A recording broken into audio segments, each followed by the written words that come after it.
Hey guys, today on Camp Outside, we're going to take a look at campsite 115 at Fort DeSoto Park in Pinellas County, Florida. Check it out.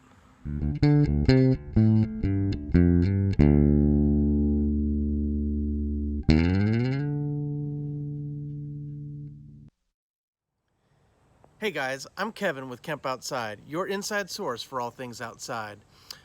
Today, I'm excited to show you some campsites at Fort DeSoto Park in Pinellas County, Florida.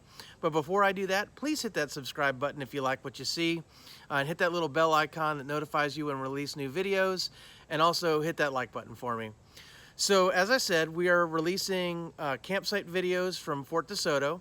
And the whole idea behind these videos is that it's really hard to reserve a campsite from the websites, whether it's Reserve America or a different system. Oftentimes they only give you one or a couple of photos, and it makes it hard to decide whether that's a campsite you want. So we're going across America and shooting empty campsites all over the place. And we shot a bunch of campsites at Fort DeSoto. We shot 183. So we're going to be producing these videos and putting them out. I'll put a list of all the videos that we release in the description. So as we release new videos, I'll update that with new video links so you can check those out. So Fort DeSoto is an awesome park. If you haven't yet, check out my video on an overview of Fort DeSoto Park, as well as my overview of the campground. And I'll put those links in the description as well. And so like I said, we're shooting all these empty campsites to help you make a better decision when you're trying to reserve a campsite on whatever website you're using. So check out the video, and I really hope you have a great time when you go camping at Fort DeSoto. Thanks for watching. Ground for Fort DeSoto is off the main entrance road just south of the boat ramp. Part of it is on St. Christopher Key, and it's surrounded by Mullet Key Bayou. Site 115 is in Area 2. Area 2 is suitable for all camping units, both RVs and tents, and is pet friendly. The closest restroom is restroom number 4, and it's right next to a playground.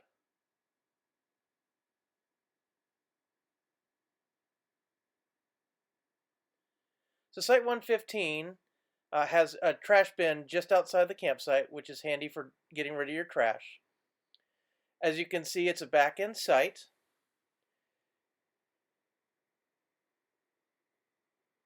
And it is on the water.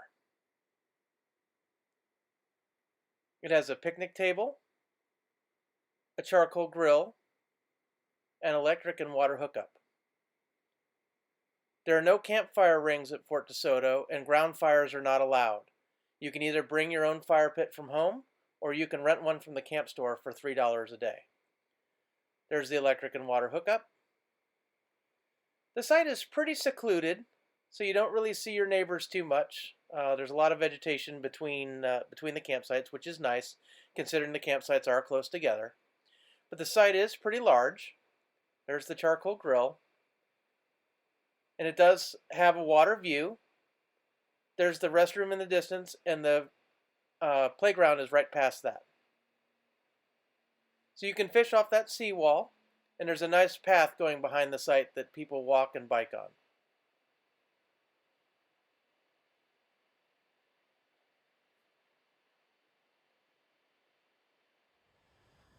So I hope you found that video useful. If you did, please again hit that subscribe button and that like button, and please connect with us on our other social media. We're on Facebook, LinkedIn, Instagram, and Twitter. I'll put a link to all of those in the description.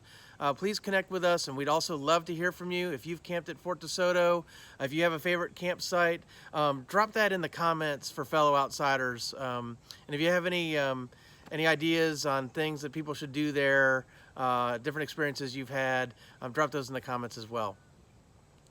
So guys, two things I want to mention at the end of this video are two things that you really need to consider when camping at Fort DeSoto. And number one is the bugs. Depending on time of year, the mosquitoes can be pretty bad, but the no-see-ums can be downright awful. And if you've never experienced no-see-ums, they're these little biting insects, and they just can make your life miserable. It's incredible, makes your skin incredibly itchy. And so You definitely want good bug repellent. If you can stand it, long pants and long sleeves will really help. But also, having, deep woods off, or, um, DEET, sportsman's spray, whatever it is. And then I also run thermocells. And if you don't know what thermocells are, I'm going to do a video on thermocells, and I'll drop that in the description once it's launched. But thermocells are these little appliances that burn butane. Have a little butane bottle, and it burns, and it heats up a little plate, and there's a little wafer in there that emits a like a fume, and it's not really noticeable. You can smell it a little bit, but you can't smell it that much, and it helps keep the bugs away. And so I highly recommend, if you're going to Fort DeSoto, be prepared for the no-see-ums and be prepared for the mosquitoes. The second thing I want to bring up is that whenever you're camping on the water, weather can be quite an issue. When storm fronts move through the area and come on shore from the Gulf, the winds can be quite intense. The most intense winds are going to be on the campsites that are right on the water, that have a water view. And so you may want to consider that when you're camping.